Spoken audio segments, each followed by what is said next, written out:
Hello, my friends. My name is Gerdes. I'm just a professor trying to provide you with some context in the war in Ukraine. Um, I know that I keep these short, but please stay with me to the end because at the end, I am going to show you a story that I think will tie things together that we've wondered about for upwards of a year. Okay, just stay with me. Okay, 950 Russians off the battlefield, so it's ticking back up a little bit from where it was just a few days ago. 7 tanks, 15 armored combat vehicles, 31 artillery pieces, 35 vehicles and fuel tanks, some special equipment. I think when we're looking at this is the British Defense Intelligence estimate. This shows us where on the battlefield most of it comes from. The advance of Russian forces west of Avdiivka, Donetsk Oblast, has accelerated with the past week. Russian ground forces have created a narrow salient further into Ukrainian territory to enter the town of Ocherontin, located approximately 15 kilometers north of central Avdiivka.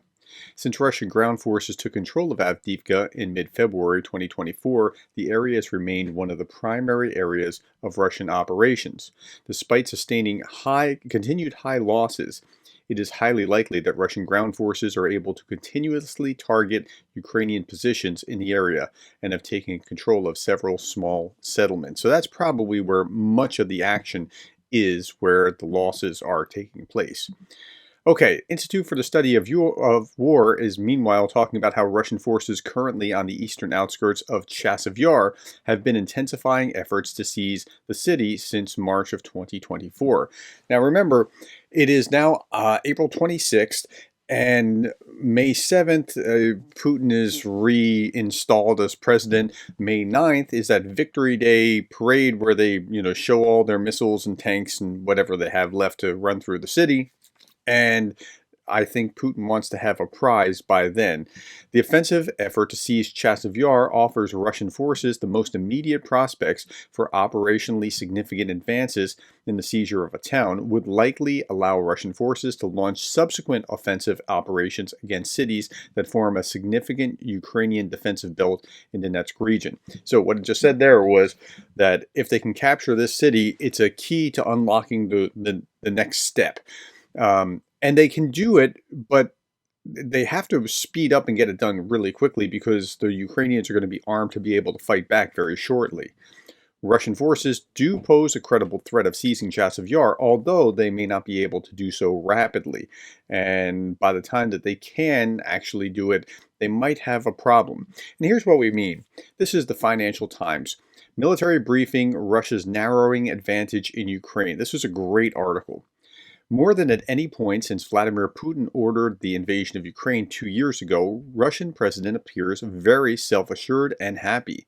In recent months, said a person who knows him well. Well, of course, things have been breaking his direction in recent months. Let's see if the military aid changes that. While Ukraine was running out of Western aid and struggled to rotate its exhausted troops, Russia took advantage of its superior firepower and manpower and made incremental advances across the front line. One Western official said that while Russia might make some tactical breakthroughs at the front line, it remained an ineffective army characterized by old equipment, poorly trained soldiers, and would not overrun Ukraine. Russia has sought to grind down Ukraine by favoring quantity over quality on the battlefield. And I think that's a pretty significant and fair point.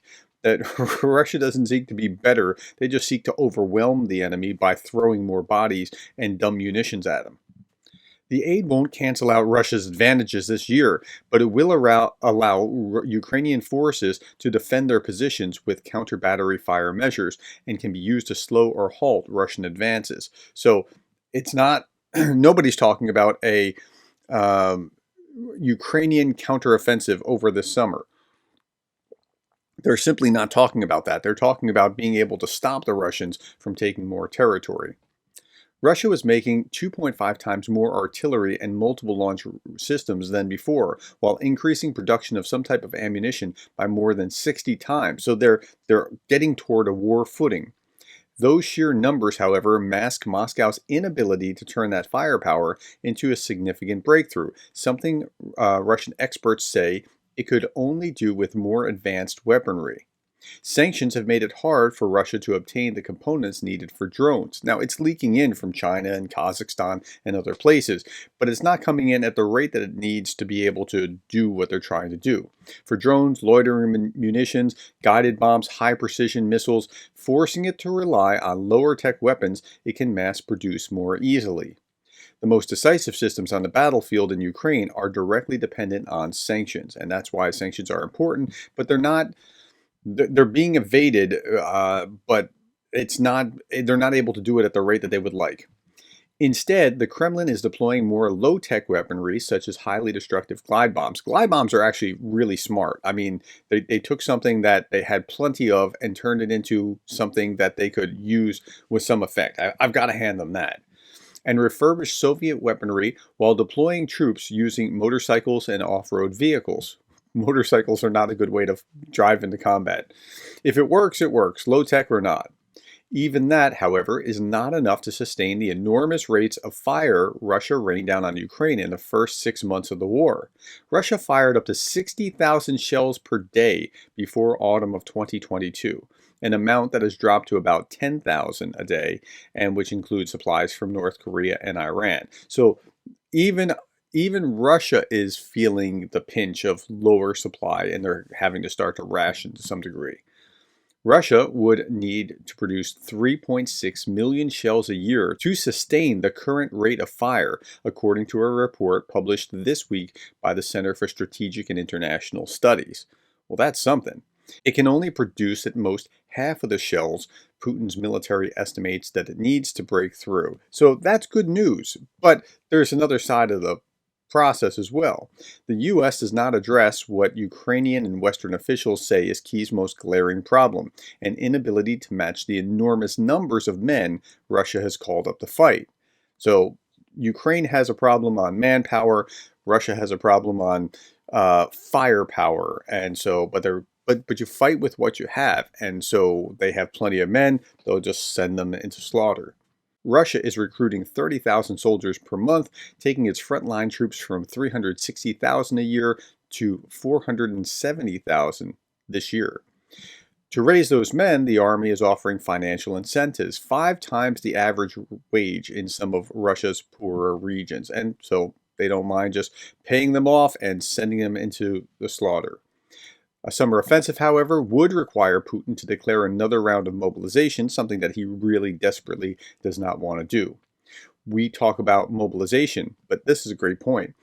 Where are the commanders, sergeants, lieutenants who would command mobilized soldiers? I mean, if you wiped out many of them of the trained military that was first started, and you have these contract soldiers now, you really don't have the depth in expertise that you need to be able to command them. So they'll be even worse soldiers than what you had before. Okay, I thought that was a really useful article that gave us some insight. Meanwhile, Ukraine is pulling Abrams tanks from the front lines because it's a dangerous place to be because drones have changed the landscape. Ukraine has sidelined U.S.-provided Abrams M1A1 battle tanks for now in its fight against Russia, in part because Russian drone warfare has made it too difficult for them to operate without detection or coming under attack. Two U.S. military officials told the Associated Press. The U.S. agreed to send 31 Abrams to Ukraine in January 2023 after an aggressive months-long campaign by Kyiv arguing that the tanks, which cost about $10 million apiece, were vital to its ability to breach Russian lines. But the battlefield has changed substantially since then, notably the ubiquitous use of Russian surveillance drones and hunter-killer drones. It really has. Like, if you were thinking before this war, tanks, yes, tanks, that's the solution. Put those tanks in, they'll be hard to stop, but they're easy to stop now. There isn't open ground that you can just drive across without fear of detection. For now, the tanks have been moved from the front lines, and the U.S. will work with the Ukrainians to reset tactics. Massed armor in an environment where unmanned aerial systems are ubiquitous can be at risk. But of course, in previous wars, masking armor was like, you do that, you are going to rule the day. But that's not the way it's going to work anymore. Okay, a few last stories here. A Russian Ka-32 helicopter was destroyed at an international airfield in Moscow. Ukrainian media outlet NV says, citing sources of the main intelligence directorate, and there's some pictures here of that. Estonian Defense Ministry has reported the transfer of 2 patrol boats to Ukraine in coordination with Denmark. And we start to see that more aid is trickling in. Danish Parliament agreed to 4.4 billion Danish kroners. That's $633 million in military support.